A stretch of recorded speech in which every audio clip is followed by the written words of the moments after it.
கண்களை மூடி ஜெபிப்போம்.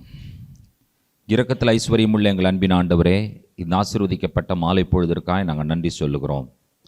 ஆண்டவரே, உம்முடைய ஜீவனுள்ள தேவனுடைய வார்த்தைகளை தியானிக்க நீர் எங்கள் மேல் பாராட்டின நல்ல கிருபைக்காக நாங்கள் நன்றி சொல்லுகிறோம். கர்த்தாவே, நாங்கள் வசனத்தை கேட்கிறவர்களாய் மட்டுமல்ல, அதின்படி செய்கிறவர்களாயும் எங்களை மாற்றும்படியாய் ஜெபிக்கிறோம். ஆண்டவரே, கூடி வந்திருக்கிற ஒவ்வொரு மேலும் தேவனுடைய கிருபையும் இரக்கமும் அனுகிரகமும் ஆசீர்வாதம் தங்கியிருக்க வேண்டும் என்று சொல்லி ஒப்புக் கொடுக்கிறோம். துதி கன மகிமை உமக்கே ஏறெடுக்கிறோம். இயேசு கிறிஸ்துவின் நாமத்தில் வேண்டுகிறோம் பிதாவே, ஆமென். உட்கார்வோம்.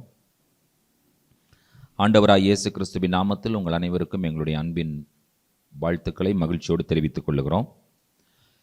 தொடர் தியானமாக எசேக்கியேல் புத்தகத்தை தியானித்து வருகிறோம். இன்றைக்கு எசேக்கியேல் 7ஆம் அதிகாரத்திலிருந்து சில விஷயங்களை நாம் கவனிக்க இருக்கிறோம். கடந்த 6 அதிகாரங்கள் உங்களுக்கு நிச்சயமாக ஆசீர்வாதமாக இருந்திருக்கும். சில காரியங்களை நீங்கள் புரிந்திருப்பீர்கள் என்று சொல்லி நான் நம்புகிறேன். 6ஆம் அதிகாரத்தினுடைய கடைசி பகுதியிலே இவ்வாறு ஆண்டவர் சொல்லி முடிக்கிறார். எப்படி சொல்லி முடிக்கிறார் என்று சொல்லி கேட்டீர்கள் என்று சொன்னால், எசேக்கியேலை பார்த்து ஆண்டவர் சொல்லுகிறார். 6ஆம் அதிகாரத்தினுடைய 11வது வசனத்தை வாசியுங்கள். 6ஆம் அதிகாரம் 11வது வசனம்.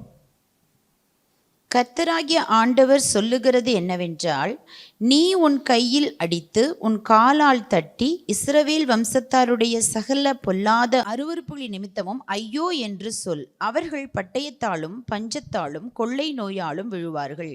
அதாவது பார்த்தீங்கன்னு சொன்னா, கர்த்தர் துக்கமாய் இருக்கிறார் என்பதை எசேக்கியேல் என்ன பண்ணணும்னு சொன்னா மக்களுக்கு புரிய வைக்கணும். இப்போ கர்த்தர் சந்தோஷமாக இருக்கிறாருங்கிறதையும் புரிய வைக்கணும், கர்த்தர் துக்கமாக இருக்கிறார் என்பதையும் புரிய வைக்கணும், இல்லையா? எல்லாவற்றையுமே பார்த்தீங்கன்னு சொன்னால் எசேக்கியேலுக்கு ஆண்டவர் சொல்லுகிறார். ஒரு மனிதன் எப்படி இவ்வளவு விஷயங்களையும் உள்வாங்கி அவர் செயல்படுகிறார் என்பது எனக்கு மிக மிக ஆச்சரியமாக இருக்கிறது. வரைய சொன்னால் வரைகிறார், ரொட்டி சுட சொன்னால் ரொட்டி சுடுறார். தரிசனங்களை பார்த்தால் அந்த தரிசனங்கள் எல்லாம் விகாரமான வித்தியாசமான தரிசனங்களாக இருக்கிறது. ஒரு கத்தியை எடுத்து தலையும் தாடியும் சிரைத்துக்கொள் என்று சொல்லுகிறார், அதையும் செய்கிறாரு.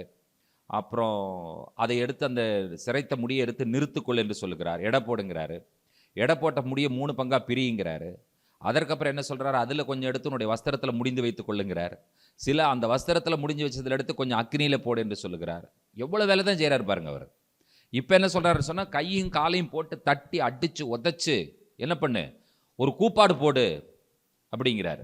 அவர் அதுக்கும் கீழ்ப்படிஞ்சு என்ன பண்ணுறாரு, கையும் காலையும் போட்டு அடித்து நொறுக்கி முறுக்கி காலை உதச்சு என்ன செய்கிறார், ஒரு பெரிய கூப்பாடு போடுகிறார் என்று சொல்லி நாம் பார்க்கிறோம். அதோடு கூட அவர் அப்படி செய்கிறார். செய்த உடனே இப்பொழுது அதெல்லாம் செஞ்சு முடிச்சிட்டார். செய்து முடித்ததற்கு பிறகு 7ஆம் அதிகாரத்தில் ஆண்டவர் விடலை. 7ஆம் அதிகாரம் எவ்வாறு ஆரம்பமாகிறது என்பதை பாருங்கள். பின்னும் கர்த்தருடைய வார்த்தை எனக்கு உண்டாகி, திரும்பவும் வருது. வரைந்து முடியை சிரைத்து ரொட்டி சுட்டு கையை காலை அடிச்சு உதச்சு எவ்வளவு வேலை செஞ்சதற்கு பிறகு கர்த்தர் விடலை. திரும்பவும் ஆண்டவர் யாரோடு பேசுகிறார், எசேக்கியேலோடு பேசுகிறதை நீங்கள் கவனிக்கிறீர்கள். இப்பொழுது உங்களுடைய வேதாகமங்களை திறந்து முதல் 4 வசனங்களை வாசிக்க கேட்போம். முதல் 4 வசனங்கள், எசேக்கியேல் 7ஆம் அதிகாரத்தினுடைய முதல் 4 வசனங்கள் என்ன சொல்லுகிறது என்பதை கவனியுங்கள். பின்னும் கர்த்தருடைய வார்த்தை எனக்கு உண்டாகி, அவர் மனுபுத்திரனே, இஸ்ரவேல் தேசத்தை குறித்து கர்த்தராகிய ஆண்டவர் சொல்லுகிறது என்னவென்றால், முடிவு வருகிறது, தேசத்தின் 4 முனைகளின் மேலும் முடிவு வருகிறது. இப்போதே உன்மேல் முடிவு வருகிறது. நான் என் கோபத்தை உன்மேல் வருவித்து உன் வழிகளுக்கு தக்கதாக உன்னை நியாயம் தீர்த்து உன் எல்லா அருவருப்புகளின் பலனையும் உன்மேல் வரப்பண்ணுவேன். என் கண் உன்னை தப்ப விடாது. நான் இறங்காமல் உன் வழிகளுக்கு தக்கதை உன்மேல் வரப்பண்ணுவேன்.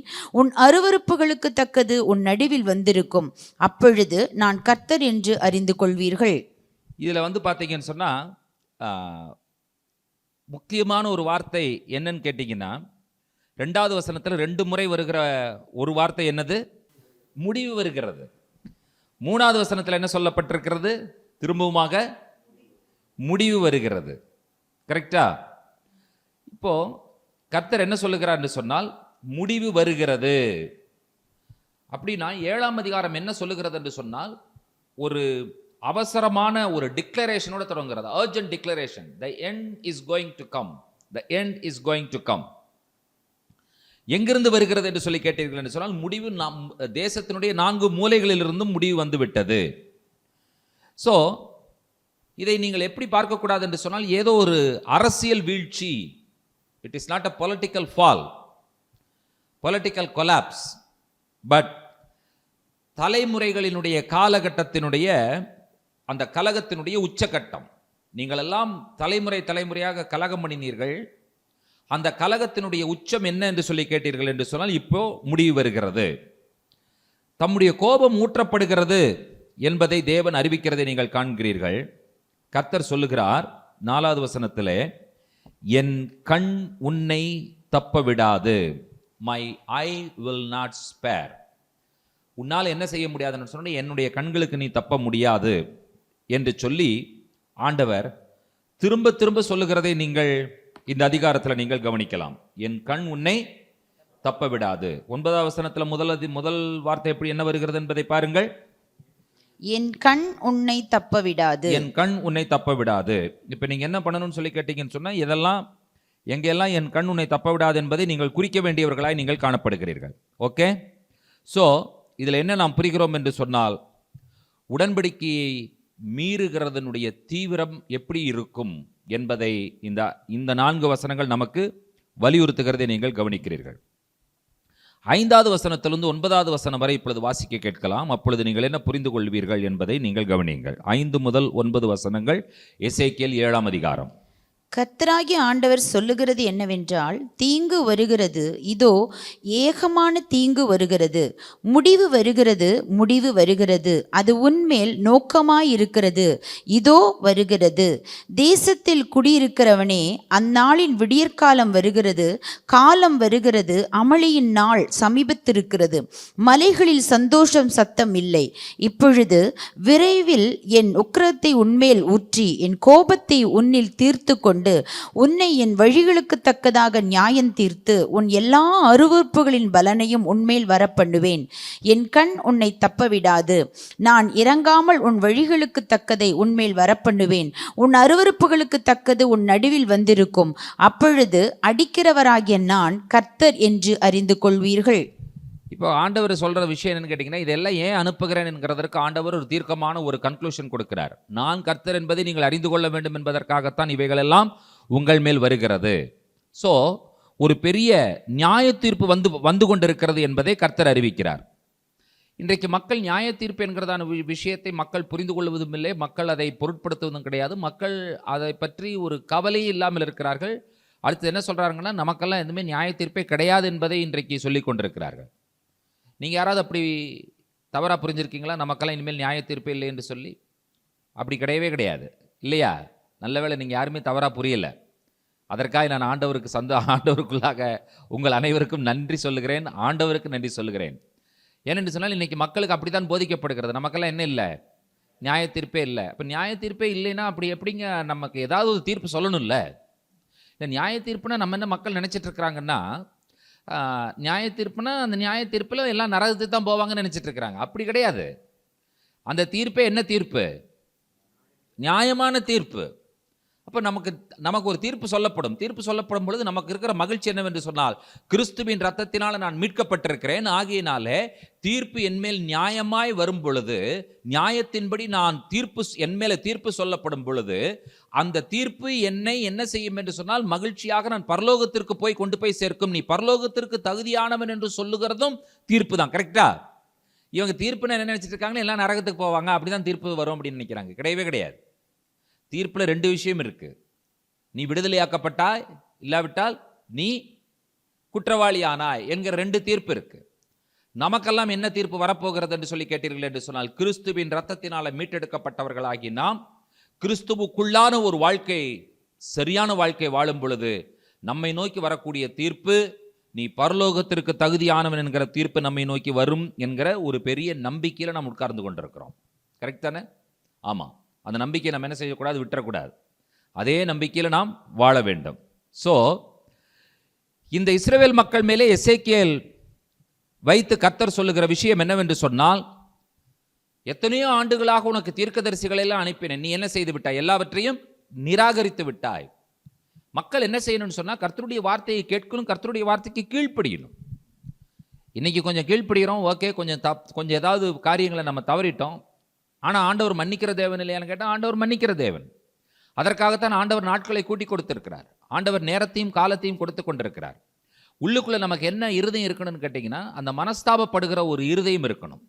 நம்ம மனம் கசக்கணும். நம்ம என்ன செய்யணும்னு சொன்னால், ஆமாம் நான் இது செய்தது தவறு தான், இனிமேல் நான் இப்படி செய்ய மாட்டேன் என்ற ஒரு தீர்மானத்தை நம்முள்ளாவே எடுக்கணும். நாம் தீர்மானம் எடுப்பதற்கு வழிகாட்டுவது எது என்று சொன்னால் வேதம் தான் நமக்கு வழிகாட்டுகிறது. சிலர்லாம் பிரசங்கியார் சொன்னால் கேட்க மாட்டாங்க. இவர் சொல்லி நான் கேட்குறதா அப்படிம்பாங்க. நான் சொல்லியே பிரசங்கியார் சொல்லி நீங்கள் கேட்கணுங்கிற அவசியம் இல்லை, விட்டுருங்க, அதை பற்றி பிரச்சனை கிடையாது. ஆனால் நீங்களாக வேதத்தை படிக்கும் பொழுது அந்த உணர்வு வரலைன்னா அதற்கு மேலே யாருமே ஒன்றுமே செய்ய முடியாது, யாருமே காப்பாற்ற முடியாது. பிரசங்கி இவர் சொல்லி நான் என்ன கேட்குறது, ஓகே லீவ் இட், அதனால் யாருக்கும் பஞ்சம் இல்லை, பங்கமும் கிடையாது. நீங்கள் வேதத்தை படிங்கள், வேதம் சொன்னால் கீழ்ப்படியுங்கள். வேதம் சொன்னால் அந்த உணர்வுக்குள்ளாக நாம் வர வேண்டும் என்பதை வேதம் நமக்கு கற்றுக் கொடுக்கிறது. ஸோ இவர்கள் தீர்க்கதரிசிகளுக்கு செவி கொடுக்கவில்லை, அதனுடைய விளைவுகளை இப்பொழுது தவிர்க்கவே முடியாது என்கிறதான சூழ்நிலைக்கு வந்து விட்டார்கள். கர்த்தர் சொல்லுகிறார், என்ன சொல்லுகிறார் என்று சொன்னால், அடிக்கிறவராகிய நான் கர்த்தர் என்று அறிந்து கொள்வீர்கள். அதுதான் கர்த்தர் நமக்கு கற்றுக் கொடுக்கிற விஷயம். இப்பொழுது அடுத்த ஒரு 3 வசனங்கள் நமக்கு என்ன கற்றுக் கொடுக்கிறது என்பதை கவனிக்கலாம். 10வது வசனம் முதல் 13வது வசனம் உடைய. இதோ அந்த நாள் இதோ வருகிறது, அந்நாளின் விடியற்காலம் உதிக்கிறது, மிலாறு போக்குறது, அகந்தை செழிக்கிறது, அக்கிரமத்துக்கு மிலாறாக கொடுமை எழும்புகிறது, அவர்களிலும் அவர்களுடைய திரளான கும்பிலும் அவர்களுடைய அமளியிலும் ஒன்றும் மீதியாயிருப்பதில்லை, அவர்கள் நிமித்தம் புலம்பல் உண்டாயிருப்பதும் இல்லை. அந்த காலம் வருகிறது, அந்த நாள் கிட்டுகிறது, கொள்ளுகிறவன் சந்தோஷப்படாமலும் விற்கிறவன் துக்கப்படாமலும் இருப்பானாக. அதன் திரளான கும்பின் மேலும் உக்கிரம் இறங்கும். அவர்கள் ஜீவனுள்ளோர்களுக்குள்ளே இன்னும் உயிரோடு இருந்தாலும் விற்றவன் விற்கப்பட்டதற்கு திரும்பி வருவதில்லை. அதன் திரளான கும்பின் மேலும் உண்டான தரிசனம் திரும்பாது. தன் அக்கிரமத்திலே வாழுகிற எவனும் தன்னை திடப்படுத்த மாட்டான். இப்போ இதில் என்ன சொல்லப்பட்டிருக்கிறதுனா, செல்வம் உங்களை காப்பாற்றுறதுக்கு வாய்ப்பில்லை என்று சொல்லி ஆண்டவர் சொல்லிவிட்டார். இன்னைக்கு யாருடைய கையில் அதிகமான செல்வம் இருக்கிறது என்று சொன்னால் யூதர்களுடைய கையில் தான் அதிகமான செல்வம் இருக்கிறது. உலகத்தினுடைய செல்வத்தை கட்டுப்பாட்டிற்குள் வைத்திருக்கிறவர்கள் யூதர்கள். ஜார்ஜ் சோரஸ்ங்கிற ஒரு யூதனை நீங்கள் கேள்விப்பட்டிருக்கிறீர்களா? ஜார்ஜ் சோரஸ், நீங்கள் கூகுள் அடிச்சு பாருங்க. ஜார்ஜ் சோரஸ்ன்னு சொன்னால் ஒரு மிடுக்கான ஒரு நபர் இப்படி உட்கார்ந்துருப்பார், பயங்கரமாக இப்படி கோட்டு போட்டு டை கட்டிட்டு. அவருக்கு வயசு அப்போவே 92, இப்போ ஒரு 2-3 வருஷம் போயிருக்கும், 95 வயசு இருக்கும்.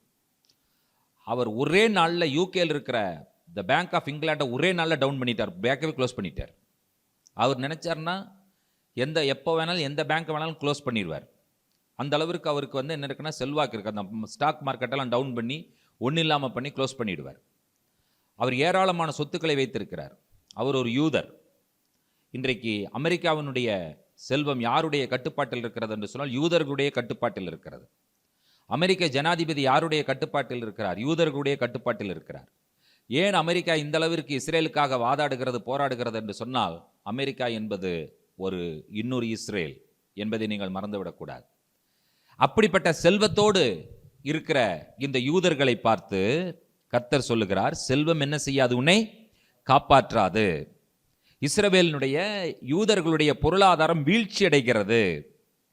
இனி அந்த கொள்ளுகிறவர்கள், விற்கிறவர்கள் இதெல்லாம் என்ன செய்ய முடியாது என்று சொன்னால் சாதாரணமாக அவர்களால் செயல்பட முடியாது, அவர்கள் செயல்பட மாட்டார்கள். என்ன சொல்ல வருகிறார்? நியாய தீர்ப்பின் காலத்தில் உங்களுடைய சொத்து, சுகம், செல்வம் எல்லாமே தன்னுடைய வலிமையை அது இழந்துவிடும் என்பதை ஆண்டவர் இங்கே எச்சரிக்கிறார். ஸோ என்ன பொருள்னு கேட்டிங்கன்னா, தேவனால் கைவிடப்பட்ட ஒரு தேசம் இருக்கும் என்று சொன்னால், தேவனால் கைவிடப்பட்ட ஒரு மனிதன் இருப்பான் என்று சொன்னால், அவனுடைய சொத்து பாதுகாக்காது, சொத்தால் அவனை காப்பாற்ற முடியாது. யாரால் அவன் கைவிடப்பட்டால்? கர்த்தரால் அவன் கைவிடப்பட்டால் அவனை எது காப்பாற்ற முடியாது? எனக்கு சொத்து இருக்கு அப்படின்னு சொன்னால் சொத்து அவனை காப்பாற்றாது. தேவனால் ஒரு மனிதன் ஆதரிக்கப்பட்டால், கைவிடப்படாமல் இருந்தால், அவனுக்கு வேற எதுவுமே இல்லாவிட்டாலும் பரவாயில்லை, அவன் காப்பாற்றப்பட முடியும், அவன் ஆசீர்வதிக்கப்பட முடியும். எத்தனை பேர் அதை ஒத்துக்கொள்ளுகிறீர்கள்? ஸோ ஆண்டவர் என்ன சொல்லுகிறார் என்று சொன்னால், உன்னுடைய நிதி மேலாண்மையின் மேலே நீ கவனம் செலுத்துவதை விட ஆவிக்குரிய கீழ்ப்படிதலின் மேலே நீ கவனம் செலுத்த வேண்டும் என்பதே இந்த பகுதி, இந்த வேத வசனங்கள் நமக்கு ஒரு எச்சரிப்பாக இருக்கிறது. நாம் எத்தனை பேர் கர்த்தருக்கும் கர்த்தருடைய வார்த்தைக்கும் ஆவிக்குரிய ஜீவியத்தில் கீழ்ப்படுகிறோம் என்கிற ஒரு பெரிய கேள்வி எழுப்புகிறவர்களாய் நாம் இருக்க வேண்டும். அப்போ இதுவரைக்கும் நாம் என்ன பார்த்தோம் என்று சொல்லி கேட்டீர்கள் என்று சொன்னால், முடிவு வருகிறது என்று சொல்லப்பட்டதை நீங்கள் கவனிக்கிறீர்கள். நியாய தீர்ப்பு நெருங்கி வந்து கொண்டிருக்கிறது என்று சொல்லப்பட்டது. செல்வம் உங்களை காப்பாற்றாது என்று சொல்லியும் சொல்லப்பட்டதை நீங்கள் கவனிக்கிறீர்கள். இப்பொழுது அடுத்தது இராணுவத்தை பற்றி பேசிக் கொண்டிருக்கிறார். இஸ்ரவேல் அந்த காலத்திலிருந்தே யுத்தம் தான் அவங்க வாழ்க்கையிலேயே, இல்லையா? என்றைக்கு எகிப்திலிருந்து வெளியே வந்தாங்களோ, எகிப்திலிருந்து வெளியே வந்ததிலிருந்தே அவங்க என்னதான் போட்டிருக்காங்கன்னா யுத்தம் தான் பண்ணிட்டு இருக்காங்க. இந்த உலகத்திலேயே ரத்தம் அதிகமாய் சிந்தப்பட்ட ஒரு பூமி இருக்கும் என்று சொன்னால் இது இஸ்ரேல் தேசம்தான். அந்த காலத்திலிருந்தே யுத்தத்திற்கு மேலே யுத்தம். நீங்கள் ராஜாக்களின் புஸ்தகம், சாமுவேலின் புஸ்தகம், யோசுவாவின் புஸ்தகத்தெல்லாம் படித்து பார்த்தீங்கன்னு சொன்னால் எத்தனை ஆயிரம் பேர் விழுந்தார்கள், எத்தனை ஆயிரம் பேர் செத்து போனார்கள் என்கிற கணக்கு தான், ஏகப்பட்ட கணக்கு நீங்கள் பார்க்கலாம். காரணம் என்ன என்று சொல்லி கேட்டீர்கள் என்று சொன்னால், எதிரிகள். இப்பொழுது 7ஆம் அதிகாரத்தினுடைய 14 முதல் 18 வசனங்களை வாசிக்க கேட்போம். உங்களுடைய வேதாகமத்தை திறந்து நீங்களும் மெதுவாக வாசிக்கும் பொழுது பின்பற்றும்படி உங்களை அன்போடு கேட்கிறேன். அவர்கள் எக்காலம் ஊதி எல்லாவற்றையும் ஆயத்தம் பண்ணியும் யுத்தத்துக்கு போகிறவன் இல்லை. என் உக்கிரம் அதன் திரளான கும்பின் மேல் இறங்குகிறது. வெளியே பட்டயமும் உள்ளே கொள்ளை நோயும் பஞ்சமும் உண்டு. வயல்வெளியில் இருக்கிறவன் பட்டயத்தால் சாவான், நகரத்தில் இருக்கிறவனையோ பஞ்சமும் கொள்ளை நோயும் பட்சிக்கும். அவர்களில் தப்புகிறவர்கள் தப்புவார்கள், ஆனாலும் அவர்கள் அனைவரும் அவனவன் தன் தன் அக்கிரமத்தின் நிமித்தம் துக்கித்து கூப்பிடுகிற பள்ளத்தாக்குகளின் புறாக்களைப் போல மலைகளில் இருப்பார்கள். எல்லா கைகளும் சலித்து எல்லா முழங்கால்களும் தண்ணீரைப் போல தத்தளிக்கும். இரட்டை உடுத்திக் கொள்ளுவார்கள், தத்தளிப்பு அவர்களை மூடும். எல்லா முகங்களும் வெட்கப்படும், எல்லா தலைகளும் மொட்டையிடப்படும். என்ன சொன்னது கவனிச்சிங்களா நீங்க? இராணுவம் என்கிற ஒரு விஷயமே தேசத்தில் இருக்காது என்கிற முடிவுக்கு வந்து விட்டார்கள். If there is no military, எப்படி இருக்குன்னு யோசிச்சு பாருங்க. உலகத்திலேயே இஸ்ரேல் இராணுவம் ரொம்ப வித்தியாசமான ஒரு இராணுவம். எப்படி நீங்கள் கேட்கலாம், டெய்லி வேலைக்கு போயிட்டு வர மாதிரி வேலைக்கு போயிட்டு வந்துடலாம். நம்ம இந்தியாவில் இராணுவத்தில் சேர்ந்தால் என்ன பண்ண முடியாது? வீட்டுக்கு வர முடியாது. 6 மாதம் 1 வருஷம் எங்கேயாவது ட்ரைனிங் போடுவாங்க. நீங்கள் அங்கேயே தங்கி அங்கேயே சாப்பிட்டுட்டு அங்கே இருந்துட்டு தான் நீங்கள் என்ன பண்ணணும்னு சொல்லி கேட்டிங்கன்னு சொன்னால், ஒரு குறிப்பிட்ட நேரத்தில் ஃபோன் பண்ணிக்கலாம் வீட்டுக்கு. உங்களுக்குன்னு ஒரு குறிப்பிட்ட லீவ் கொடுப்பாங்க. அந்த லீவ் நேரத்தில் நீங்கள் வீட்டுக்கு வந்துட்டு திரும்பவுமாக போய்விட வேண்டும். ஆனால் இஸ்ரேல் மிலிட்ரி அப்படி கிடையாது. பகலில் ஒரு குரூப் டியூட்டி பார்க்கும், அதுக்கப்புறம் அவன் நைட்டில் வந்துடுவான். நைட்டில் வேறு குரூப் போகும் டியூட்டி பார்க்குறதுக்கு. அப்போ என்ன ஆகுன்னு சொல்லி கேட்டீங்கன்னு சொன்னால், ஒரு மிலிட்ரி எப்பொழுதுமே வீட்டில் ஸ்பேர் இருந்துகிட்டே இருக்கும். ஒரு மிலிட்ரி எங்கே இருக்கும்? ஃபீல்டில் இருந்துகிட்டே இருக்கும். அவனை அட்டாக் பண்ண வரும்பொழுது என்ன பண்ணிடுவான்னு சொன்னால், இவன் மிலிட்ரி ட்ரெஸ் போடாமே சண்டைக்கு போயிடுவான். அடுத்தது இஸ்ரேலினுடைய மிலிட்ரியில் இன்னொரு விஷயம் என்னன்னு கேட்டீங்கன்னு சொன்னால், வீட்டுக்கு ஒருத்தன் கண்டிப்பாக மிலிட்ரியில் இருக்கணும். வீட்டுக்கு ஒருத்தன் கண்டிப்பாக ஒரு கொஞ்ச நாளாவது என்ன பண்ணணும்னு சொன்னால் மிலிட்ரியில் இருக்கணும். அது ஆணாக இருந்தாலும் பெண்ணாக இருந்தாலும் என்ன பண்ணணும்னா மிலிட்ரிக்கு போகணும், மிலிட்ரியில் போய் வேலை செய்யணும். இது இஸ்ரேல் இராணுவத்திலே இஸ்ரேல் நாட்டினுடைய ஒரு கட்டாயம். இப்போ நீங்கள் இப்படி யோசிச்சு பாருங்க. இராணுவம் என்று சொன்னால் அடுத்த நம்ம மைண்டுக்கு வர்ற ஒரு விஷயம் என்னன்னு கேட்டீங்கன்னு சொன்னால், இராணுவ ரகசியம். இது என்னது? இப்போ சொல்லுவாங்க, இதெல்லாம் என்னதுப்பா, இதெல்லாம் இராணுவ ரகசியங்க அப்படிம்பாங்க. அப்படின்னு என்ன அர்த்தம்? Highly confidential, you cannot reveal it. இது வெளியவே தெரியாது அப்படின்னு அர்த்தம். இப்போ இந்த இராணுவத்தில் இருக்கிறவனுக்கு அந்த இராணுவ ரகசியம் தெரியும். நமக்கு அது தெரியுமா? நமக்கு என்னென்னு தெரியாது, இராணுவமே தெரியாது. அப்போ இராணுவ ரகசியம் எங்கே போய் தெரியுது நமக்கு? அவன் லெஃப்ட் போடுறானா ரைட் போடுறானா, அவன் என்ன சாப்பிட்றான், அவன் என்ன பண்ணுறான் அப்படிங்கிறது நமக்கு தெரியவே தெரியாது. அவனை பார்த்தாலே நமக்கு பயமாக தான் இருக்கும், எங்கே சுற்றுவானான்னு சொல்லி, இல்லையா? அப்புறம் எங்கள் இராணுவ ரகசியம் நமக்கு தெரிய போகிறது? நீங்கள் யோசிச்சு பாருங்க. இஸ்ரேலில் இருக்கிற ஒவ்வொருவனும் இராணுவத்திற்கு போயிருக்கிறான்னு சொன்னால் எல்லாருக்கும் என்ன தெரியும்? இராணுவ ரகசியம் தெரியும். அப்போ இஸ்ரேல் தேசம் முழுவதுமே ஒரு இராணுவம் தான். அவனுக்கு என்ன தெரியும்னு சொன்னால், தேசத்தில் இருக்கிற அத்தனை பேருக்கு என்ன தெரியும்? ரகசியம் என்பது தெரியும். இங்கே சொல்லப்படுகிறது, போருக்கான எக்காலம் ஊதப்படுகிறது. எதிரி வந்து விட்டான், ஆகியனால எக்காலம் ஊதித்தான் என்ன செய்வார்கள் என்று சொன்னால், அணிவகுத்து இவர்கள் போருக்கு போவார்கள். இப்போ எக்காலம் ஊதினால் என்ன செய்ய வேண்டும் என்று சொன்னால், இவர்கள் அணிவகுத்து நிற்க வேண்டும், போருக்கு போக வேண்டும். எக்காலம் ஊதியாச்சும் ஆளுகளை பார்த்தா காணோம். எங்க யார் சண்டை போடுறது? இப்போ கர்த்தர் என்ன சொல்ல வருகிறார் என்று சொல்லி கேட்பீர்கள் என்று சொன்னால், எக்காலம் ஊதி எல்லாவற்றையும் ஆயத்தம் பண்ணியும் யுத்தத்திற்கு போகிறவன் இல்லை. கர்த்தர் என்ன செய்து விட்டார் என்று சொன்னால் இராணுவத்தையும் பிடுங்கி விட்டார். அவனுடைய செல்வத்தின் மேலும் ஆண்டவர் கை வைத்து விட்டார். அவனுடைய இராணுவத்தின் மேலும் ஆண்டவர் என்ன செய்து விட்டார்? கை வைத்து விட்டார் என்பதை நீங்கள் பார்க்கிறீர்கள். ஏன் அவன் போகல அப்படின்னு கேட்டா அதற்கு காரணம் என்னவென்று சொன்னால் அவனுக்கு பயம். பயப்படுறவன் இராணுவத்துக்கு போக முடியுமா? இராணுவத்துக்கு போகணும்னு என்ன இருக்கணும்? பயமே இருக்கக்கூடாது, தைரியமா இருக்கணும். இராணுவம் என்று சொல்லும் பொழுது நீங்கள் நினைக்கிற மாதிரி ஏதோ போரில் மட்டும் அவர்கள் பயன்படுத்தப்படுகிறவர்கள் அல்ல. சில பேரிடர் காலங்கள், வயநாட்டில் பயங்கரமாக நிலச்சரிவு வந்தது. யாரை பயன்படுத்தினாங்கன்னு தெரியல உங்களுக்கு? அதை ரெஸ்கியூ பண்ணுறதுக்கு அந்த மண்ணை, இடிபாடுகள் இவைகளெல்லாம் அகற்றுவதற்கு பயன்படுத்த நபர்கள் யார் என்று சொன்னால் இராணுவம் தான் வந்துச்சு. அவர்கள் தான் என்ன செய்தார்கள் என்று சொன்னால் குழியில் இருக்கிறவன், செத்து போனமே, மண்ணில் மூடின வீடுகள் அது இதெல்லாம் தோண்டி எடுத்து ரெஸ்கியூ பண்ணினது யார் என்று சொன்னால் இராணுவம் தான் ரெஸ்கியூ பண்ணினது. ஸோ இராணுவம் என்பது போருக்கு மட்டுமல்ல, பேரிடர் காலங்களிலும் அவர்கள் பயன்படுத்தப்படுகிறார்கள் என்பதை நீங்கள் மறந்துவிடக்கூடாது. அப்போ இந்த பேரிடர் வரும் பொழுதும் இராணுவம் இல்லை, அவன் பயப்படுறான். யுத்தத்திற்கு போறதுக்கும் இராணுவம் இல்லை, அவன் என்ன செய்கிறான் என்று சொன்னால் பயப்படுகிறான். காரணம் என்னவென்று சொல்லி கேட்டீங்களா? அவனுக்கு இருக்கிற பெரிய விரக்தி, ஒரு டிசப்பாயின்மெண்ட், ஒரு டிப்ரெஷன். அடப்போ அப்படிங்கிற மாதிரி. கர்த்தர் என்ன செய்கிறார் என்று சொன்னால் கைகள் சலித்து போகிறது, முழங்கால்கள் தண்ணீரை போல தத்தளிக்கிறது, இரட்டை உடுத்திக் கொள்வார்கள், தத்தளிப்பு அவர்களை மூடும் என்று சொல்லி சொல்லப்படுகிறது. they don't have hope. அவங்களுக்கு நம்பிக்கைக்கு பதில் என்ன இருக்கிறது? ரட்டு தான் இருக்கிறது. ரட்டு சாம்பல் என்று சொல்லும் பொழுது அது அவனுடைய வாழ்க்கையினுடைய துக்கத்தை அடையாளப்படுத்துகிறதை நீங்கள் கவனிக்கிறீர்கள். தேவனுடைய நியாயத்தீர்ப்பு வரும்பொழுது ஹியூமன் பவர் ஒண்ணுமில்லாம போயிடும். Human power cannot work there. if there is a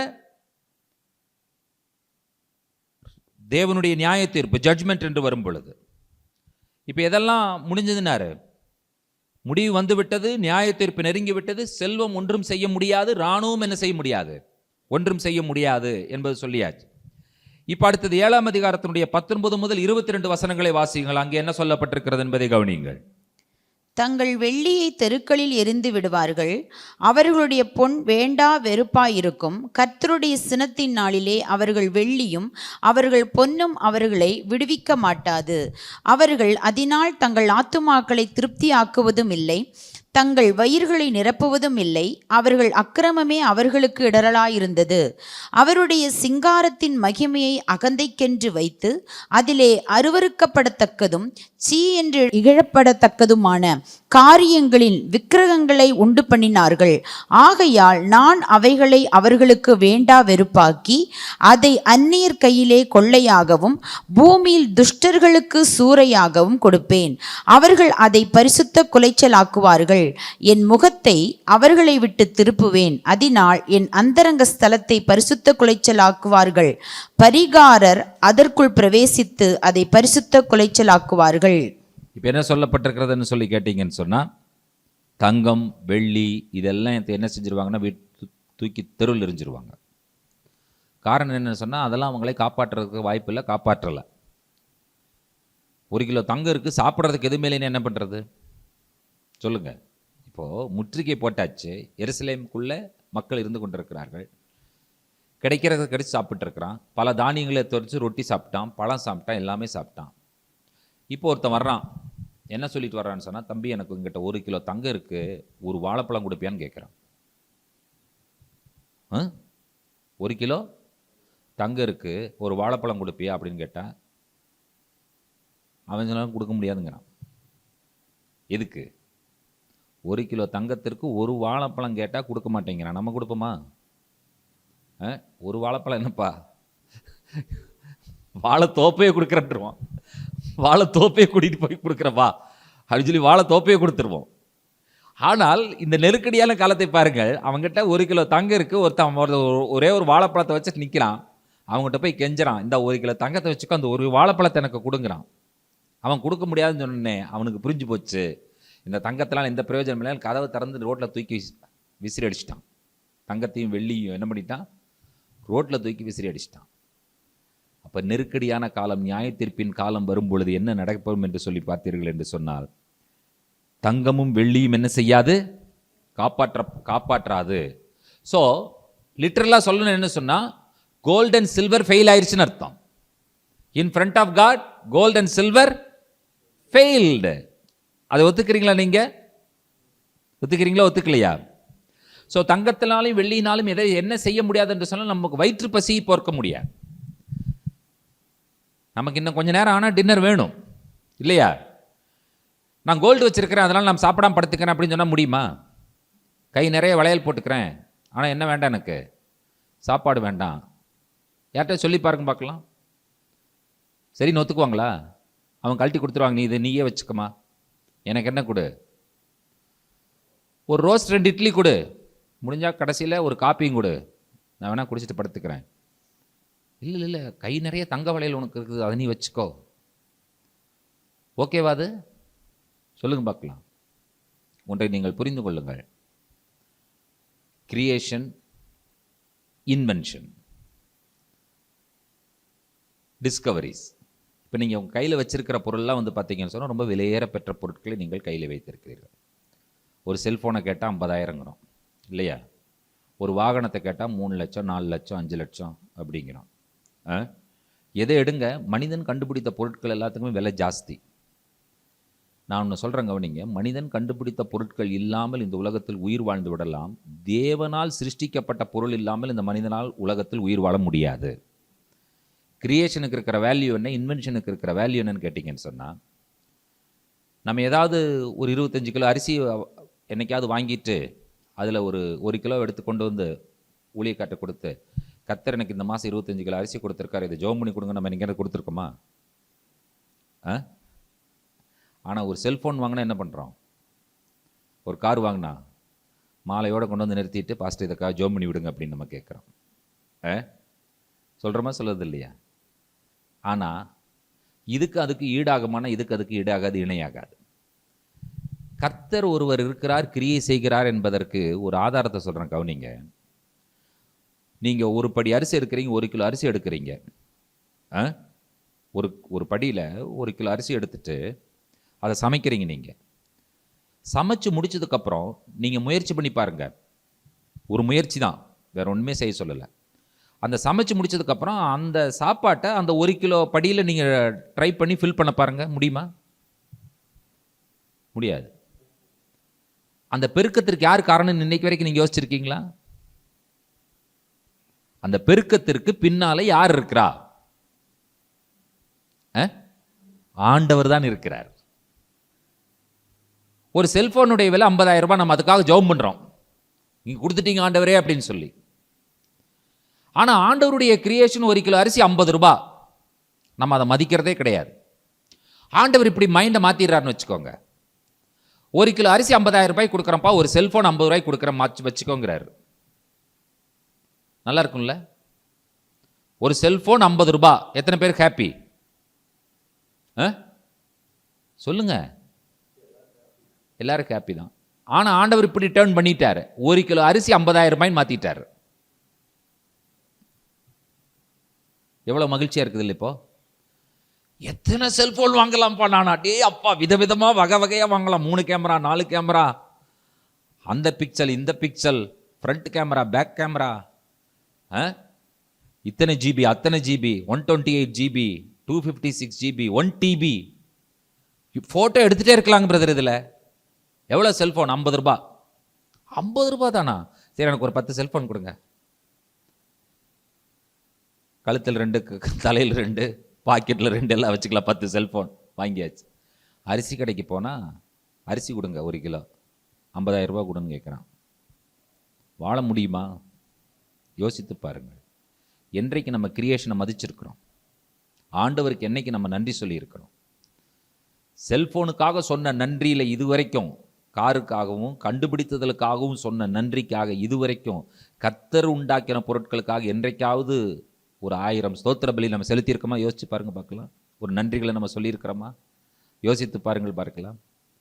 இன்றைக்கு வரைக்கும் எந்த மனிதனாலும் நிரூபிக்கவே முடியவில்லை, அவனால் புரிந்து கொள்ளவே முடியலை. 1 கிலோ அரிசி தானே எடுக்கிறேன், அந்த 1 கிலோ அரிசி வேக வைத்ததற்கு பிறகு அதே ஒரு படிக்குள்ள அந்த அரிசியை போட முடியலையே, என்னால் என்ன காரணம் என்பதை இன்றைக்கு வரைக்கும் மனிதன் யோசிக்கவே இல்லை. அந்த பெருக்கம் கர்த்தர் இன்றைக்கு வரைக்கும் கொடுத்து கொண்டே இருக்கிறார். அதற்காகவாவது கர்த்தருடைய கிருபைக்காக, இரக்கத்திற்காக நான் நன்றி சொல்லணும். ஆமாவா இல்லையா? எவ்வளவு பெரிய ஆண்டவர் அவர், எவ்வளவு நன்மைகளை செய்து கொண்டிருக்கிறார். யோசித்து பாருங்க. இன்றைக்கு வரைக்கும் கர்த்தர் அந்த உணவுப் பொருள் என்கிறதான விஷயத்தை ஆண்டவர் தன்னுடைய கட்டுப்பாட்டிற்குள் வைத்து அதே அப்படியே ஒரு மேனேஜ் பண்ணி ஒரு விலையில கொண்டு போயிட்டு இருக்கிறார். இன்னைக்கு 16 பவுண்ட் விடுறான், நாளைக்கு 17 விடுறான், நாளைக்கு 18 விடுறான். கேட்டால் 1.5 லட்சம்ங்கிறான், அதுக்கப்புறம் 1.25 லட்சங்கிறான். ஒன்றுமே இருக்காதா? நீங்கள் வாங்கி பாருங்க, கடைசி வரைக்கும் நீங்கள் வாங்கிட்டு என்ன பண்ணுவீங்கன்னு சொல்லி கேட்டீங்கன்னு சொன்னால் 2 தான் பண்ணுவீங்க. 1 ஃபோன் பண்ணுவீங்க, 2 வாட்ஸ்அப் அனுப்புவீங்க. 2 தவிர வேறு எதுவுமே பண்ணுறதுக்கு வாய்ப்பே இல்லவே இல்லை. ஃபோட்டோ எடுத்ததுக்கப்புறம் என்ன பண்ணீங்கன்னா நிறைய எந்த ஃபோட்டோவையும் சேமித்து வைக்க மாட்டோம். முன்னால் இருக்கிற ஃபோட்டோவில் அழிச்சிருவோம். அதை கொண்டு எங்கே சேமித்து வைக்கிறது? எடுத்த ஃபோட்டோ என்னைக்கு எத்தனை ஃபோட்டோ, எல்லா ஃபோட்டோவும் நம்ம பார்த்துருக்குறோம். ஃபோட்டோ பார்த்த ஒரு காலம் இருக்குது. எப்போன்னு கேட்டீங்கன்னு சொன்னால், ஒரு கேமராவுக்குள்ளே ஒரு ஃபிலிம் போட்டு 32 ஃபோட்டோ எடுத்தோம்னு சொன்னால் அந்த ஃபோட்டோவை கழுவி கொண்டு வந்து பார்ப்போம். அதுவும் நம்ம இருக்கிற ஃபோட்டோவாக தான் பார்ப்போம். அடுத்தவங்க இருக்கிற ஃபோட்டோ நமக்கு பிரச்சனையே கிடையாது. நம்ம எப்படி இருக்கிறோங்கிற ஃபோட்டோ பார்த்து நம்ம பார்த்துட்டு இருப்போம். 32 ஃபிலிமோட என்னைக்கு ஃபோட்டோ எடுத்தோமோ அன்னைக்கு உலகம் நல்லா இருந்துச்சு. இன்னைக்கு வைக்கிறான், டக்குங்கிறான், ஒரே இதை 100 தடவை எடுக்கிறான். நான் இஸ்ரேல் தேசத்துக்கு வரும்போது நான் சொல்லுவேன், நீங்கள் இத்தனை ஃபோட்டோ எடுக்காதீங்க, இது உங்களுக்கு வேஸ்ட்டு. காரணம் என்னன்னு, நீங்கள் போய் எதையுமே பார்க்க முடியாது. ஒரு லொக்கேஷனுக்கு 2 ஃபோட்டோ எடுத்தீங்கன்னா நீங்கள் என்ன பண்ணலாம், திருப்தியாக போய் இந்த லொக்கேஷன், நீங்கள் இஸ்ரேல் விட்டு நீங்கள் போய் இந்தியா போனதற்கு பிறகு நீங்கள் ஃபோட்டோ போய் பார்த்தீங்கன்னா உங்களுக்கு தெரியவே தெரியாது, எந்த லொக்கேஷன் எடுத்தவங்க கூட தெரியாது உங்களுக்கு. ஒரு அம்மா என்ன பண்ணுதுன்னு சொல்லி கேட்டீங்கன்னு சொன்னால், ஃபோனை ஆன் பண்ணி இந்த வீடியோவை ஆன் பண்ணிவிட்டு இப்படி வச்சுக்கிச்சு, இப்படியே வருதுங்க கம்ப்ளீட்டாக. நான் கேட்டேன், என்னதுமா அது அப்படின்னு கேட்டேன். நான் எல்லாத்தையும் வீடியோ எடுத்துகிட்டு போகிறேன், என்ன பண்ணுவீங்கன்னு கேட்டேன். நான் கேட்டேன், 2 நாளைக்கு முன்னே எடுத்த வீடியோவை கூப்பிட்டு எடுத்து அந்த ஃபோன் எடுத்து, இது எங்கே எடுத்ததுன்னு தெரியுமான்னு கேட்டேன். தெரியாதுன்றுச்சு. 2 நாளைக்கு முன்னே எடுத்ததுங்க, தெரியலன்றுச்சு. நம்மகிட்ட கேமரா இருக்குது, ஃபோன் இருக்குது, எப்படி யூஸ் பண்ணுறோம் அப்படிங்கிறது இருக்குல்ல. யோசிச்சு பாருங்க பார்க்கலாம். Limited usage is always a blessing. Limited. அப்போ தான் நமக்காவது ஞாபகம் வரும். இல்லாவிட்டால் அதை வச்சுட்டு நம்ம ஒன்றுமே பண்ண முடியாது. That is a curse. அது ஒரு சாபம் என்பதை மறந்து விடாதீர்கள். இன்றைக்கு மக்களுக்கு என்ன செய்வதில்லை என்று சொன்னால், அதை பற்றி மக்களுக்கு புரிவதே கிடையாது. ஒரு புரிதலே இல்லாமல் மக்கள் இருந்து கொண்டிருக்கிறார்கள். ஒரு ஃபோட்டோ எடுத்தால் சரி, ஓகே, போதும், முடிஞ்சிச்சு, அவ்வளோதான். அது கரெக்டாக நீட்டாக க்ளீனாக எடுத்துட்டோம்னா வச்சுக்கலாம், முடிஞ்சுது, அவ்வளோதான். அதுக்கு இங்கே ஒரு ஆங்கிள், அங்கே ஒரு ஆங்கிள், அங்கே ஒரு ஆங்கிள், அங்கே ஒரு ஆங்கிள், கடைசி வரைக்கும் பார்த்தீங்கன்னு சொன்னால் இது என்னன்னே என்ன செய்யாது, விளங்கவே விளங்காது. நாம் எதற்கு மதிப்பு கொடுக்கிறோம், எப்படி நாம் வாழ்கிறோம் என்பது ரொம்ப முக்கியம். கர்த்தர் கொடுத்த சிருஷ்டிப்பு, கிரியேஷன், திரும்பவும் சொல்றேன் கவனியுங்கள். மனிதன் உண்டாக்கின பொருட்கள் இல்லாமல் இந்த உலகத்தில் நாம் உயிர் வாழ்ந்து விடலாம். ஆனால் கடவுளால் சிருஷ்டிக்கப்பட்ட பொருட்கள் இல்லாமல் இந்த உலகத்தில் நம்மால் உயிர் வாழ முடியாது. எத்தனை பேர் அதை ஒத்துக்கொள்கிறீர்கள்? ஒரு வசனத்தை வாசிங்க. இன்னைக்கு வரைக்கும் அந்த வசனம் தவறாகவே வியாக்கியானம் செய்யப்பட்டிருக்கிறது என்பதற்கு ஒரே ஒரு உதாரணத்தை சொல்லுகிறேன். 34ஆம் சங்கீதத்தினுடைய 10வது வசனம் என்னன்னு சொல்லுகிறது என்பதை வாசியுங்கள். 34ஆம் சங்கீதம். சிங்கக்குட்டிகள் தாழ்ச்சியடைந்து பட்டினியாயிருக்கும், கர்த்தரை தேடுகிறவர்களுக்கோ ஒரு நன்மையும் குறைவுபடாது. இது இன்டர்பிரேஷன் எப்படி பண்ணுவாங்க பாருங்க. சிங்கக்குட்டிகள் தாழ்ச்சியடைந்து பட்டினியாயிருக்கும், கர்த்தரை தேடுகிறவனுக்கோ கார் கிடைக்கும், ஒரு நன்மையும் குறைவுபடாதுன்னா நன்மைனா எது? நன்மைங்கிற இடத்துல நம்ம எதை கொண்டு வந்து வச்சிருக்கோம்னு யோசிச்சு பாருங்க. உனக்கு ஒரு நன்மையும் குறைபடாதப்பா. சிங்கக்குட்டிகள் தாழ்ச்சியடைந்து பட்டினியா இருக்குமா, கர்த்தரை தேடுறதுக்கு என்ன கிடைக்குமா? காரு கிடைக்கும், வீடு கிடைக்கும். அப்படி கிடையாதுங்க. சிங்கக்குட்டி பட்டினியா இருக்கும், கர்த்தரை தேடினா சோறு கிடைக்கும், அவ்வளவுதான். சப்பாத்தி கிடைக்கும், ரோஸ்ட் கிடைக்கும், இட்லி கிடைக்கும், இட்லிக்கு நல்ல சாம்பார் கிடைக்கும், சாம்பாருக்கு பக்கத்தில் ஒரு சட்னியும் கிடைக்கும் கர்த்தரை தேடுகிறவர்களுக்கு. அந்த வசனம் அதைத்தான் சொல்லுது. தாவீது வேற ஏதாவது மாற்றி சொல்லியிருப்பான்னு நினைக்கிறீங்களா நீங்க? கர்த்தரை தேடுகளுக்கு ஒரு நன்மையும் குறைபடாது. சிங்கம் குட்டிகள் தாழ்ச்சியடைஞ்சு எப்படி பட்டினியா இருக்கும்? சிங்கம் என்ன செய்யும் என்று சொன்னால் வேட்டைக்கே போகாது. சிங்கம் எப்போ பசிக்குதோ என்ன பண்ணணும்னு சொன்னால் ஒரு பெரிய கர்ஜனை கர்ஜிக்க. சிங்கத்தினுடைய கர்ஜனை கேட்டு மிருகங்கள் அங்குமிங்கும் ஓடும் பொழுது தானா மிருகம் என்ன பண்ணணும்னு சொன்னால் சிங்கத்துக்கிட்டே வந்துடும், டக்குன்னு பிடிச்சி சாப்பிட்டு இருந்துடும். சிங்கமே அப்படி சாப்பிடுது என்று சொன்னால் சிங்கத்தினுடைய குட்டிகள் என்றைக்கு பட்டினியாக இருந்திருக்கும்? சிங்கத்தினுடைய குட்டிகளுக்கு பட்டினி என்கிறதான வார்த்தைக்கு அர்த்தம் தெரியாது. ஒரு நாளும் அது பட்டினி இருக்க வாய்ப்பே இல்லவே இல்லை. அதற்கு உணவு எப்பொழுதும் available. 24/7 the food is available for the lion cubs.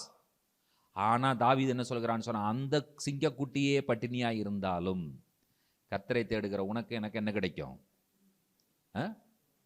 ஆமா, சோறு கிடைக்கும். ஆனா அந்த நன்மைங்கிற இடத்துல இன்னைக்கு வரைக்கும் நம்ம என்னத்தை மாத்தி வச்சிருக்கோம்? ஆனஸ்டா சொல்லுங்க, சொல்லுங்க. இந்த நன்மைங்கிற இடத்துல என்ன வச்சிருக்கிறோம்? பணம் தான் வச்சிருக்கிறோம், இல்லையா? கிடையவே கிடையாது. ஸோ நம்ம என்ன புரிந்து கொள்ள வேண்டும் என்று சொன்னால், தேவன் எவ்வளவு மேன்மையானவர், மகிமையானவர் என்பதற்கு அவருடைய சிருஷ்டிப்பிலே அவர் கொடுத்த உணவுப் பொருள். இன்னொன்று யோசிச்சு பாருங்க, இங்க இருக்கிற எத்தனையோ பொருள் இருக்கு. ஒவ்வொரு பொருளுக்கும் ரா மெட்டீரியல் வித்தியாசப்படுது இல்லை? மூலப்பொருள். ஆனா ஒரே ஒரு மூலப்பொருளை வச்சு ஆண்டவர் ஆப்பிளையும் கொடுத்தார், ஆரஞ்சையும் கொடுத்தார், மாம்பழத்தையும் கொடுத்தார், கோதுமையும் கொடுத்தார், பார்லியும் கொடுத்தார், அரிசியும் கொடுத்தார். மூலப்பொருள் என்ன?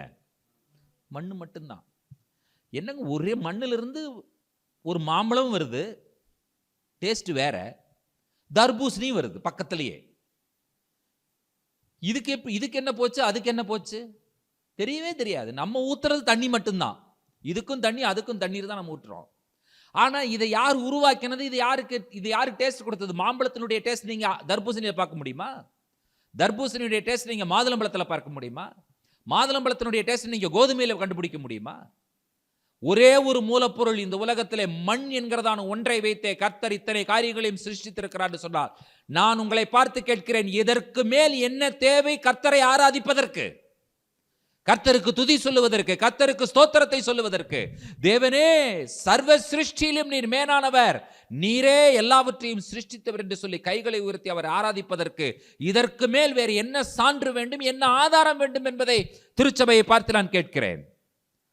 தங்கத்தையும் வெள்ளியும் தூக்கி தெருவில் எறிந்து விட்டார்கள். ஆசீர்வாதமாக மாற வேண்டிய ஒன்று அவர்களுக்கு சாபமாக மாறிவிட்டது. 7ஆம் அதிகாரம் 23 முதல் 27 வசனங்களை வாசிக்க கேட்போம்.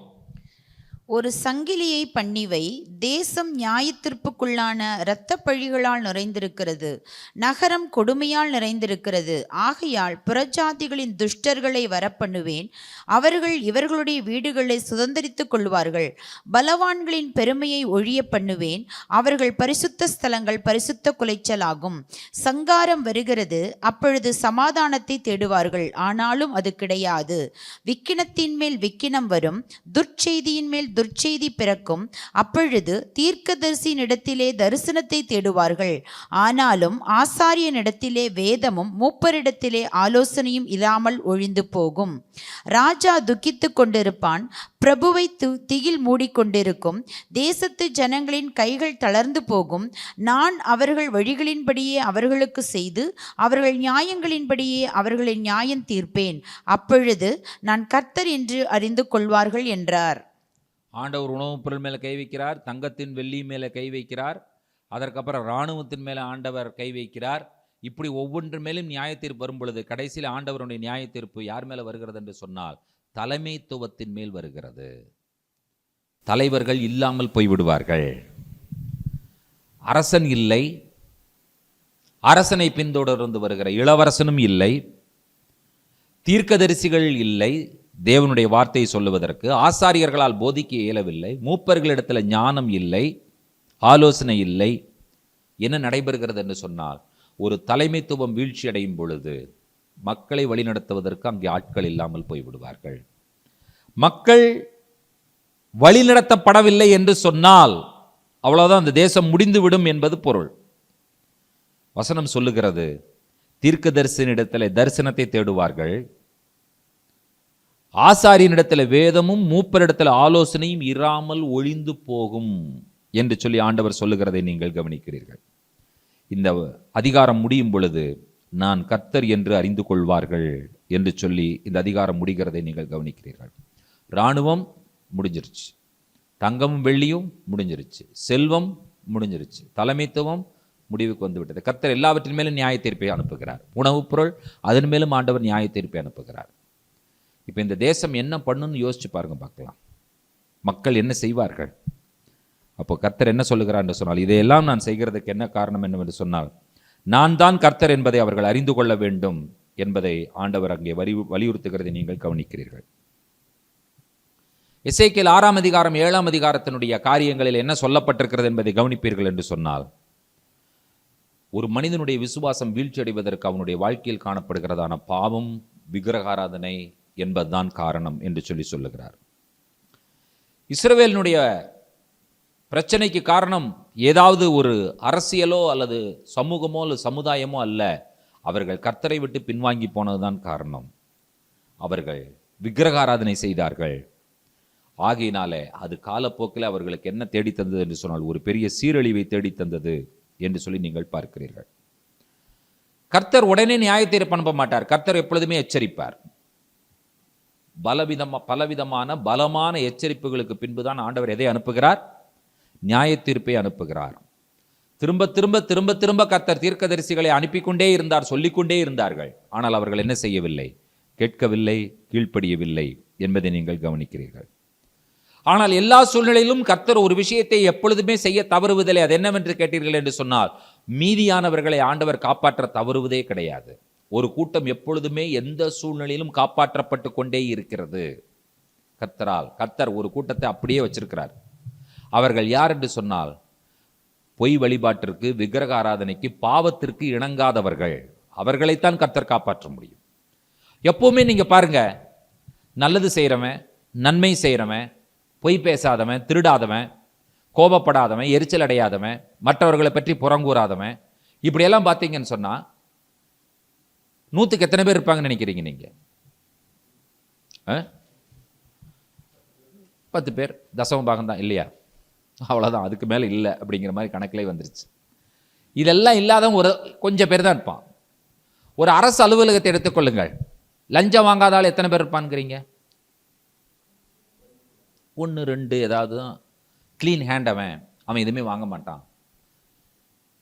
திமுக அமைச்சரவையிலே எடுத்துக்கொள்ளுங்கள், அந்த காலத்திலிருந்து இந்த காலம் வரைக்கும் லஞ்சமே வாங்க மாட்டாரு அப்படின்னு சொல்ற ஆள் ஒருத்தர் இருந்தார். யாருன்னா சாதிக் பாட்சா மட்டும்தான் மினிஸ்டர் இருந்தார். அவர் தான் என்ன செய்ய மாட்டார்னா எதுவுமே வாங்க மாட்டார். கக்கன் ஒருத்தர் இருந்தார். அவர் கடைசி வரைக்கும் என்ன பண்ணாராம்? கவர்மெண்ட் ஆஸ்பத்திரியிலேயே விழுந்து கிடந்தாருங்கிறாங்க. ஏன்னா கையில் காசு இல்லை, யாரும் காசு கொடுத்தாலும் வாங்க மாட்டார் அப்படின்னாங்க. கம்யூனிஸ்ட் ஒருத்தர் இருந்தார், நல்ல கண்ணுன்னு ஒருத்தர். உண்மையாகவே நல்ல கண்ணு தான் அவர் இல்லையா? பேருக்கு ஏற்ற மாதிரி அவர் என்ன கண்ணு? நல்ல கண்ணு தான் அவர். கடைசி வரைக்கும் எதுவுமே கிடையாது. வெறும் ஒரு பனியனை போட்டு சும்மா ஆஃபீஸில் யாரை போய் பார்க்க போனாலும் அவருக்குன்னு ஒரு ஆஃபீஸ் கிடையாது. சும்மா வீட்டில் உட்காந்துருப்பார், ஒரு முண்டா பனியனை போட்டுட்டு. அது அந்த காலத்தில் ஒரு பெரியவங்க பனியன் போட்டிருப்பாங்க, தெரியுமில்ல உங்களுக்கு? இந்த காடா துணியில் தைச்ச பனியன். எப்போவுமே இந்த காடா பனியன் தாங்க அவருக்கு பாவம். அதுதான் இருந்துச்சு இல்லையா? அன்னை தெரசா இறந்ததுக்கப்புறம் பெட்டியை திறந்து பார்க்கலான்னு பெட்டியை திறந்து பார்த்தா 2 செட் ட்ரெஸ் இருந்துச்சு அந்த அம்மாவுக்குள்ள. அதை பாதுகாத்து வச்சிருக்கிறாங்க. வேற அந்த அம்மான்னு நினைச்சு ஏதாவது எடுத்து வைக்கலான்னு சொன்னால் ஒன்றுமே இல்லை. 2 செட் ட்ரெஸ் இருந்துச்சு. நீங்க எங்க பாருங்க, உண்மையுள்ள நபர்கள் என்று சொல்லி நீங்கள் தேடினீங்கன்னு சொன்னா தேடிட்டே தான் இருக்கணும். எங்கேயாவது தேடி பல நாட்களுக்கு பிறகுதான் ஏதாவது ஒருத்தர் 2 பேரை நீங்க கண்டுபிடிக்க முடியும். அரசு அலுவலகங்கள், ஊழல் செய்யாதவர்கள், லஞ்சம் வாங்காதவர்கள், பொய் பேசாதவர்கள், திருடாதவர்கள், இப்படி எல்லாம் பார்த்தீங்கன்னு சொன்னா கொஞ்சமான நபர்கள் தான். அதனால தான் ஆண்டவருடைய பார்வையில் எப்பொழுதுமே என்னன்னு சொல்லி கேட்டீங்கன்னு சொன்னா, தேவனுடைய ராஜ்யத்திற்கு தகுதியானவர்களுக்கு பெயர் என்னன்னு கேட்டீங்கன்னா, மீதியானவர்கள் என்கிற பெயரை ஆண்டவர் கொடுத்திருக்கிறார். Remnant people, remnants. கடவுள் எப்பொழுதுமே ஒரு மீதியை காப்பாற்றுகிற தேவனாய் இருக்கிறார். ஆமென். சோ இஸ்ரவேல் மக்கள் எதில் மேலே நம்பிக்கை வைத்தார்கள் என்று சொன்னால், தங்களுடைய செல்வத்தின் மேலே நம்பிக்கை வைத்தார்கள், இராணுவத்தின் மேலே நம்பிக்கை வைத்தார்கள், தங்களுடைய மத சடங்குகள். காலையில் 9 மணி ஆனால் பலி செலுத்திடணும், சாயந்தரம் 3 மணி ஆனால் பலி செலுத்திடணும், ஓய்வு நாள் அனுசரிக்கணும். ஏன் ஓய்வு நாள் இந்த கூனி நீ எழுப்பி விட்டு அப்படின்னு இயேசுவே கேள்வி கேட்கிறான். இன்னும் ஒரு நாள் பொறுக்கூடாது, அவள் கூணிட்டே இருந்தால, கூணிட்டே இருந்துட்டு போறா, விட்டுரு. உனக்கு என்னப்பா பிரச்சனை? கூன்றது அவ, உனக்கு என்ன பிரச்சனை? இயேசுநாதருக்கு சண்டைக்கு வந்துட்டானுங்க.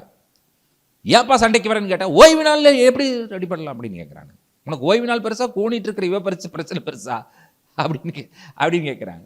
குஷ்டரோகி போய் பார்த்து எவனுமே கிட்ட போக மாட்டான். அவன் தீட்டுன்னு தலைக்கு முக்காடு போட்டுக்கிட்டு ஆள் நடக்கிற சத்தம் கேட்டாலே அவன் காம்பவுண்டுக்கு வெளியே, எல்லா சிட்டிக்கு என்ன இருக்குன்னா காம்பவுண்ட் வாழ், காம்பவுண்டுக்கு வெளியே உட்காந்துட்டு எவனாவது கேட்டு வெளியே வர்றான்னு காலடி சத்தம் கேட்டாலே தலைக்கு துணியை போட்டுட்டு தீட்டுன்னு கத்திட்டு இருக்கான். அவனை போய் தொடராரு ஆண்டவர். இவங்களுக்கெல்லாம் பார்த்து டென்ஷன் ஆயிடுச்சு.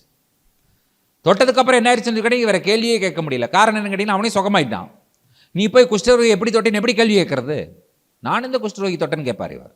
காமி நான் குஷ்டரோகி தொட்டதை. இப்போ யார் இருக்கிறா? குஷ்டரோகியே இல்லையே. இப்படிப்பட்ட காரியங்களையும் செய்தார்கள். ஆனால் இவன் அந்த மத சடங்குலேயே இருக்கணும்னு நினைக்கிறான். அவன் தீட்டுன்னு சொல்கிறவன் தீட்டாவே இருக்கணும். பெரும்பாடுள்ள ஸ்திரீ அவளுக்கு எப்போதுமே என்ன இருக்கணும்? பெரும்பாடு இருந்துகிட்டே இருக்கணும். கூணிட்டு இருக்கிறவன் என்ன பண்ணணும்? கூணிட்டே இருக்கணும். இப்படிப்பட்ட மத சடங்குகளிலே அவர்கள் கட்டாயமுடையவர்களாய் இருந்தார்கள். கர்த்தர் அதையும் வெறுத்தார் என்பதை நீங்கள் கவனிக்கிறீர்கள். ஸோ இவர்கள் நினைத்தார்கள் இந்த மத சடங்குகள் எல்லாம் நம்மை காப்பாற்றும் என்று சொல்லி. சிலர்லாம் சர்ச்சுக்கு ஒழுங்காக போகிறதுக்கு காரணம் என்னன்னு சொன்னால் பயம்தான் ஜாஸ்தி. எப்படியா ஆண்டவர் என்ன செஞ்சிருவார், கோயிலில் போய் உட்காந்து பாட்டு கேட்டு ஆண்டவர் காப்பாற்றிடுவார்னு நினைக்கிறாங்க. அந்த காப்பாற்றுறதெல்லாம் நினைச்சிருந்தானே இஸ்ரேல் மக்களை எப்போவோ காப்பாற்றிருந்துருக்கணும் இல்லையா? அவங்க பாபிலோனுக்கு போயிருக்கணுங்கிற அவசியமே கிடையாது. அவன் தேவாலயத்தை விட்டானா? பலி செலுத்தினதை விட்டானா? எதை விட்டான் யோசிச்சு பாருங்க. பண்டிகை கொண்டாடுறதை விட்டானா? கர்த்தர் ஒன்னே ஒன்று சொன்னார், உன்னுடைய பலிகளும் பண்டிகைகளும் எனக்கு அருவருப்பாய் இருக்கிறது. நீ போடுற அந்த தூபம் இருக்குல்ல, குங்கிலியம், வெள்ளைப்போளம், சாம்பிராணி, அப்புறம் இன்னொன்று என்னது, அல்பான் பிசின், இந்த 4ஐயும் போட்டு தூபம் போட்டா எவ்வளவு நறுமணம். அதுக்கு பேரே சுகந்த வாசனையான பலி, ஸ்வீட் ஸ்மெல்லிங் அரோமா என்று பெயர். மக்கள் நின்னாங்கன்னா அவ்வளோ என்ஜாய் பண்ணுவாங்க, அவ்வளோ ஸ்வீட் ஸ்மெல்லிங்காக இருக்கும். அதை போட்டே ஆண்டவர் என்னன்னு சொல்லிட்டாங்க, துர்நாற்றம் வருதுன்ட்டார். அது எப்படி துர்நாற்றம் வரும்?